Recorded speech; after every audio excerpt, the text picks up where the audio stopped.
Dubai جو پوری دنیا میں عمارتوں کی وجہ سے پہچانا جاتا ہے، دنیا کی سب سے اونچی عمارت برج خلیفہ بھی یہیں موجود ہے۔ دنیا کے ٹورسٹ کی اٹریکشن کے لیے یہاں آئے دن نت نئے پروجیکٹ کے چرچے ہوتے رہتے ہیں، لیکن اب جب دبئی کے پاس میگا پروجیکٹ بنانے کی جگہ کم پڑتی گئی تو دبئی کے شیخ کو سمندر نظر آنے لگا۔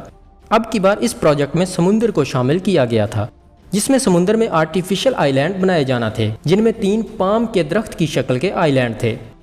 اس پام آئی لینڈ پر چند مشہور شخصیات نے پراپرٹی لے بھی رکھی ہے، جن میں شاہ رخ خان، شلپا شیٹھی اور مشہور فٹ بالر ڈیوڈ بیکام شامل ہیں۔ ان آئی لینڈ کے علاوہ چوتھا پروجیکٹ ان سے کچھ الگ تھا۔ یہ پروجیکٹ دی ورلڈ کے نام سے لانچ کیا گیا تھا۔ سال 2003 میں دبئی کے شیخ نے سمندر میں دی ورلڈ پروجیکٹ کی کنسٹرکشن سٹارٹ کی۔ اس پروجیکٹ میں سمندر میں 300 آئی لینڈ بنائے جانا تھے۔ یہ منصوبہ زمین کے نقشہ کی طرح بنایا جانا تھا، جس میں انتہائی خوبصورت محل، ہوٹل اور ولاز وغیرہ بنائے جانا تھے۔ اس آئی لینڈ میں ہر ملک کے نام سے الگ الگ آئی لینڈ بنائے گئے تھے۔ 2003 میں اس پروجیکٹ پر کام شروع کیا گیا تھا۔ دبئی کے حکمرانوں نے اس آئی لینڈ کی اتنی ایڈورٹائزمنٹ کی کہ یہاں بڑی سے بڑی سیلیبریٹی کو بلایا گیا۔ یہاں پر چھوٹے سے چھوٹے آئی لینڈ کی قیمت بھی $15 ملین رکھی گئی تھی، کیونکہ ان کو بنانے میں دبئی کی گورنمنٹ کو $14 ارب خرچ کرنا پڑے تھے۔ یہاں یہ بات واضح رہے کہ اس رقم سے دبئی 9 برج خلیفہ بنا سکتا تھا۔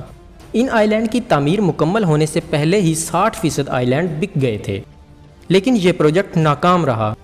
اس پروجیکٹ کو ناکام بنانے میں جو پہلی وجہ تھی وہ یہ تھی کہ یہ نقشہ دنیا کے نقشے سے کافی مختلف تھا، اور اس کی دوسری وجہ یہ تھی کہ یہ آئی لینڈ کٹاؤ کی وجہ سے سمندر کے نیچے جا رہے تھے، کیونکہ سمندر کے پانی کی حرکت ریت کو بہا کر نیچے لے جا رہی تھی، کیونکہ یہ ریت یہیں ساتھ سے اٹھائی گئی تھی، جس کی وجہ سے یہ آئی لینڈ کے پاس سمندر کے پانی کا دباؤ بڑھ گیا، جس کی وجہ سے نہ صرف آرٹیفیشل آئی لینڈ بلکہ پورے دبئی کی کوسٹ لائن کٹاؤ کا شکار ہو گئی تھی۔ اس کے بعد میڈیا کے لوگوں نے جب یہ معاملہ اٹھانا شروع کیا تو لوگوں کا اعتماد اس پر سے اٹھنا شروع ہو گیا، اور جنہوں نے یہ آئی لینڈ خریدے تھے انہوں نے بھی یہاں کنسٹرکشن کا کام نہیں کیا۔ لیکن ایسا بھی نہیں کہ یہاں کسی نے بھی آئی لینڈ نہیں خریدا، بلکہ یہاں 9 آئی لینڈ پر کنسٹرکشن ہوئی بھی ہے، لیکن یہ پروجیکٹ ناکام رہے، اور آخر میں بات یہاں تک آ گئی کہ دبئی کو سارے انویسٹر کو ری فنڈ کرنا پڑا۔